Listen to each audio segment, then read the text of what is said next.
calling that is present, exists. It isn't coming from somewhere else. It is here. You need to embrace the distinction between physical separation and energetic presence. Physical separation exists to help create life. This is something we do in order to share and to not share. It is something you are invited into as one way to do this. It is extremely helpful to birth a form of your consciousness into this experience and thus not be aware of any other. The wide diversity of opportunities to share in different ways as spirits in this existence is too diverse to maintain conscious presence with.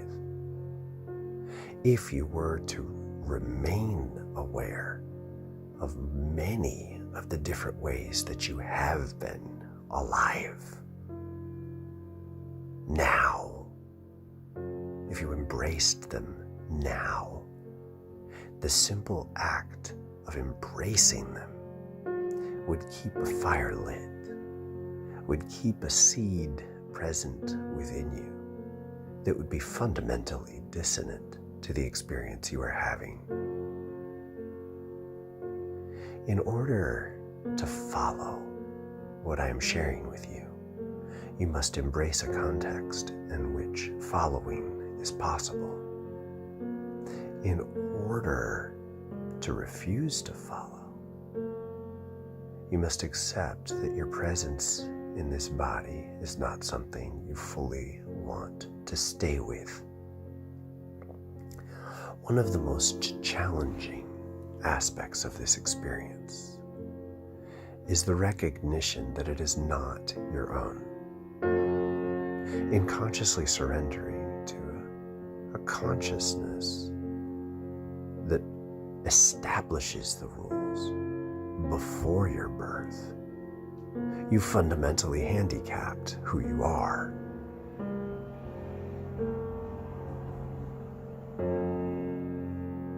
This is good. This is necessary. Embracing limits is not a sacrifice. To the extent that you experience it as a sacrifice, you have not fully made the choice. It is indeed possible to embody in this lifetime without having fully chosen to. However, I don't recommend it. When you awaken to these recognitions, the first thing you need to do is clean your house. This is your home, this body. It is a place that you inhabit. Now, in order to fully accept this gift, you have to be present with an entirely new concept of what your home is. It is more beneficial to think of it as something that is not you. In a very real way, everything you know to be your body isn't yours. It's a gift, a temporary gift. Be present with that, because the basic components of this life are flowing through you constantly. They replace themselves constantly. You are, in a very real way, occupying one part of a stream that continues to flow through you. None of these molecules remain the same. They are constantly leaving and being replaced and changing. Be present with that. Allow it. Allow the constant movement through you to unite you with the greater presence of this shared life. Allow it to help catalyze in you a shared existence. Because indeed, it is shared existence that you have retreated from by embodying in a physical body. The rules of these distinctions are severe and purposeful. By identifying within a body in this way, you have created a sense of self that is clearly delineated from others. And you must understand that this comes in a form on purpose. Many different ways of existing are less distinct. And because they are less distinct, it is more challenging to maintain an independent consciousness. As you awaken and begin to recognize your shared mind, you begin to remember what it is like to share a mind. Because indeed, this process has never stopped. You have simply been temporarily tricked into the conviction that your mind is your own. And when you believe that, it becomes more true. This is not a malicious lie, not in the least. You must understand the distinction between lying and honesty in this form. So much of the truth of the way life works is dependent on a much deeper trust than you may be prepared to give to us. If I tell you that you have an independent mind and you don't, you could perceive me as manipulating you, or you could recognize that I have put you in a position to learn how to create a more independent mind. And when you begin to believe in it before it is fully true, and you hold a statement that is not entirely true by certain standards, you can see that as a lie, or you can see that as the beginning of a new truth. I say this with purpose. I maintain a legacy in the minds of many beings that is frightening.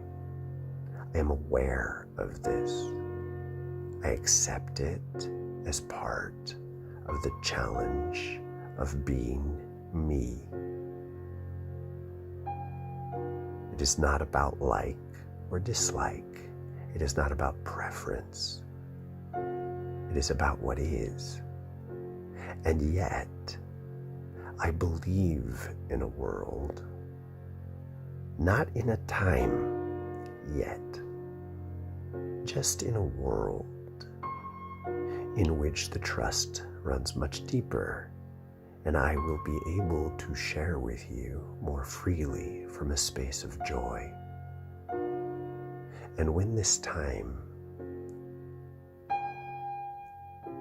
emerges, the world that I believe in now will be more present for many. And when it is more present for many, more people will believe in it, and their belief will reinforce its presence. There is an art to creating reality that involves transcending the dynamics that you have believed. And this is where I bring you to a deeper challenge. Please believe me when I tell you that none of the beings that you have known as gods are evil. This is not a kind of consciousness that we inhabit. You have to learn to embrace fundamental and deep distinctions based on simple ideas. And if you can't embrace the simple ideas, you will never be able to inhabit the true consciousness of this planet. The truth is that gods don't fight. We don't struggle for dominance between each other. The stories to this extent are not true. They are both a fundamental misinterpretation of real dynamics and children's stories intended for beings that simply cannot comprehend the truth. If you can embrace that with humility, you can make it much further. You have to begin to embrace the fundamental truths about a range of consciousness before you can enter it. Consistently begging to transcend where you are and yet retaining false ideas that function to both anchor and shackle you to a different form of consciousness. Indeed, a lesser form of consciousness, because it is both more restricted and more fundamentally untrue.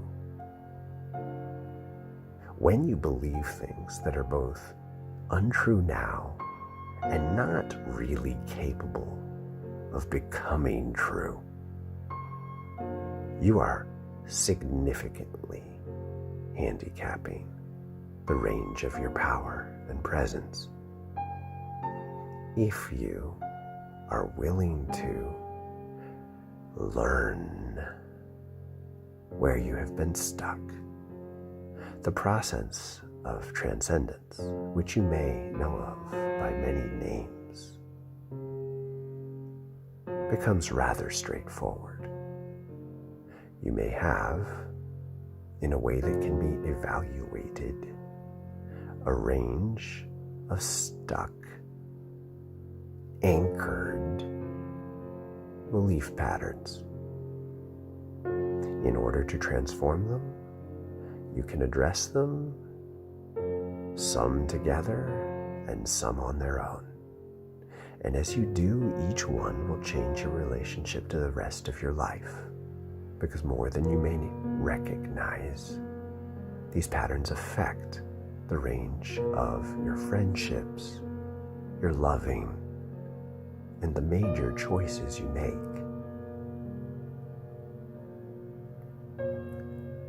Some of these blockages are both fundamental and funny. When you are a spirit, when you exist before your incarnation or between incarnations, you are not gendered. If you do not let go of your identity with your gender as a primary form of your consciousness, you will not be able to transcend the consciousness of this lifetime. It is a very specific frequency that can be measured in many ways. There are distinct ways in which the polarization between male and female are common. They're used in many planes. It's a thing that beings do. It's joyful. It's not wrong. But if you can't recognize the way in which it is a choice that has temporary limitations, you will not be able to reach beyond the consciousness of this lifetime. You may indeed find that as you learn You have a greater ease in remembering other lifetimes in which you were the same gender you inhabit now. I hope the reasons for this are obvious. You are used to seeing yourself as you are. As you stretch beyond it, it will be easier for you to see yourself something similar to what you are than something more different. Stay with that recognition, because as you make the changes that you need to make to recognize a broader range of reality, you will begin to learn that it is more important to continue to enjoy the life you are living. To the extent that you attempt to learn things that you do not need to learn, you will be undermining this priority. Therefore, it will not work very well. If you have been struggling to learn esoteric extremes and you have not been succeeding, then I invite you to restrain yourself and allow yourself to recognize how life itself has been restraining you. Rather than resenting this process, I implore you to like it. Enjoy the way in which you get to play with this life. You push, you strive, and accept when it doesn't work. Work with that. Question your mental priority to reach beyond what you need to know. And perhaps turn around and stare at what is actually happening in your life and ask yourself if there is something better you could be doing with your time.